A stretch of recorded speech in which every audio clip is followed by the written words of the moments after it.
So hello everyone. In this video, we will do the daily current affairs analysis of 4th November 2021. So the first topic which we will discuss is about the inner line permit. So it is from GS paper 3 and topic is internal security related issues. So what is an ILP? It is a document required by non-natives to visit or stay in a state that is protected under the ILP system. At present, four northeastern states are covered, namely Arunachal Pradesh, Mizoram, Manipur, and Nagaland. Inner line permit is also mandatory for entering into Lakshadweep. Both the duration of stay and the areas allowed to be accessed for any non-natives are determined by the ILP. The ILP is issued by the concerned state government and can be availed both by applying online or in person. An ILP is only valid for domestic tourists. Rationale behind starting the ILP. So the inner line permit is an extension of the Bengal Eastern Frontier Regulation Act 1873. After the British occupied the northeast, the colonizers started exploiting the region and its resources for economic benefits. They first started tea plantations and oil industries in Brahmaputra Valley. The indigenous tribes living in the hill areas would regularly conduct raids into the plains to loot and plunder, marauding the tea gardens, oil rigs, and trading posts set up by the British East India Company. It was in this context that the Bengal Eastern Frontier Regulation Act was passed in 1873. So the prelims hotling topics are map-based questions involving northeastern states, northeast states and their international neighbors. So source of this news is The Hindu. Next is growing digital divide in India. It is from GS paper 2 and topic is protection of vulnerable sections of the society. So how have online classes affected children? Young children whose parents are too poor or to buy laptops, tablets or the optimum internet package for home classrooms during the epidemic have dropped out of school and are at a risk of being dragged into child labor or worse, child trafficking. Even the right to education depends on who can afford the gadgets of online classes and who cannot. So, what is the problem? The court heard an application by private school authorities against the order of the Delhi High Court in September 2020, ordering them to provide their students with a 25% EWS DG online grant free of charge. The High Court has ruled that schools can receive a refund from the government. The Delhi government has said it does not have the resources to rehabilitate schools with online gadgets. Although the Supreme Court upheld the Supreme Court's order in February 2021, the court ruled that both institutions and states such as Delhi are incapable of inciting their obligations to children. What is next? The court has asked the Delhi government to come up with a plan to implement the rule of thumb proposed in the High Court decision. The court said the institution should participate in the consultation. So, what is a digital divide? It means the difference between people who have access to and the resources to use new information and communication tools such as the internet and people who do not have the resources and access to technology. It also means the difference between those who have the skills, knowledge and skills to use technology and those who do not. So where is it?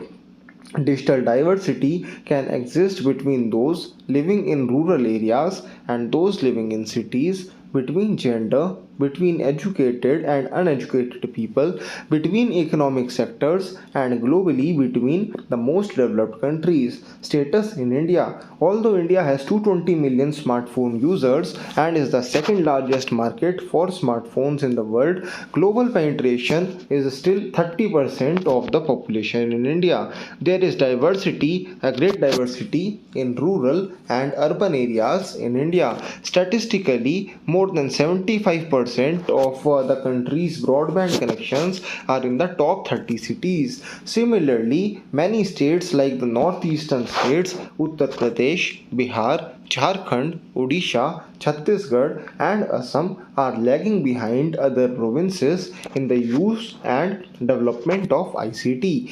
Globally, 12% of men use the internet more than women in 2017, while in India, only 29% of total internet users are women.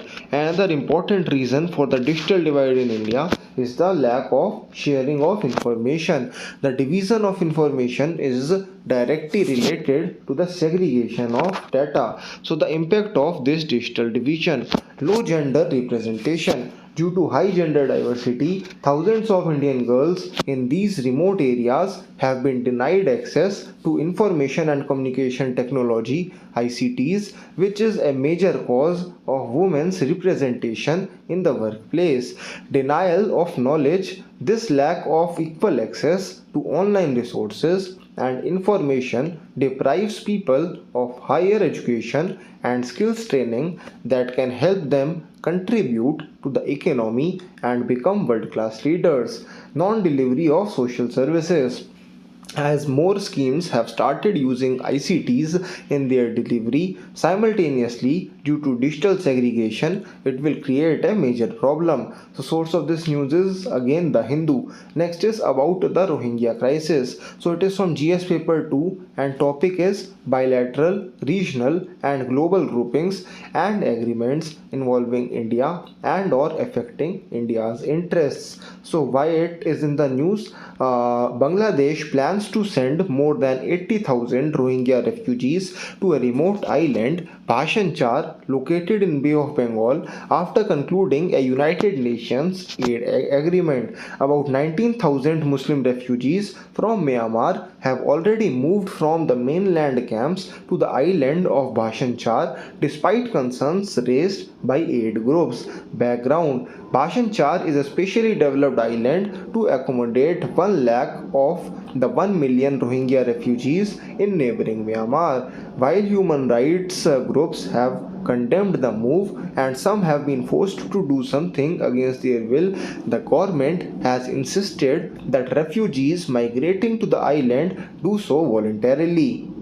So, who are the Rohingyas? They are a racial group, especially Muslims. They were not given full citizenship by Myanmar. They are classified as foreign nationals or joint citizens. Geographically, they are closer to the Indo-Aryan people of India and Bangladesh than the Sino-Tibetan people of the country. They have been described by the UN Secretary General Antonio Guterres as one of the most discriminated people in the world. So the prelims hot link topics are: who are the Rohingyas, Rakhine State, about the International Court of Justice, and ICJ versus the International Criminal Court. Source of this news is The Hindu.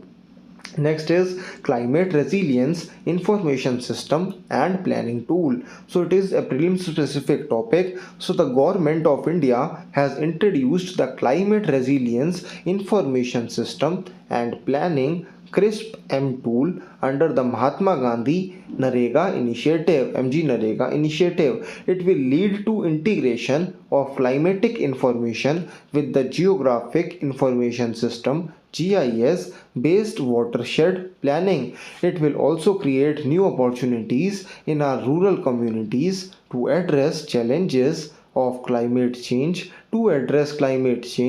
and thus protect the rural areas from climate related disasters. Source of this news is PIB. Next is, what is territorial army? It is a prelim specific topic. So about the territorial army, the first Indian president Shri Rajagopalachari officially appointed the Indian Territorial Army on October 9, 1949. It is an organization where volunteers apply for short-term training every year to be prepared to deal with any situation that arises or to work to protect India. The Territorial Army, also known as the Terriers, is considered the second line of defense in the aftermath of a war. So eligibility: any Indian male citizen between the ages of 18 and 42 can apply for and enter the TA service as long as they clear the written examination, interview, medical examination, and required training. So, next is roles and responsibilities. The Territorial Army is part of the regular army, and its current role is to liberate the regular army from stationary activities and to assist public administration in dealing with natural disasters and the maintenance of vital functions in situations where public health is compromised or national security is threatened, and provide regular army units where needed. The Territorial Army falls under the Department of Defense, Ministry of Defense, Government of India. So source of this news is PIB. So thanks a lot for watching the analysis video. Have a nice day.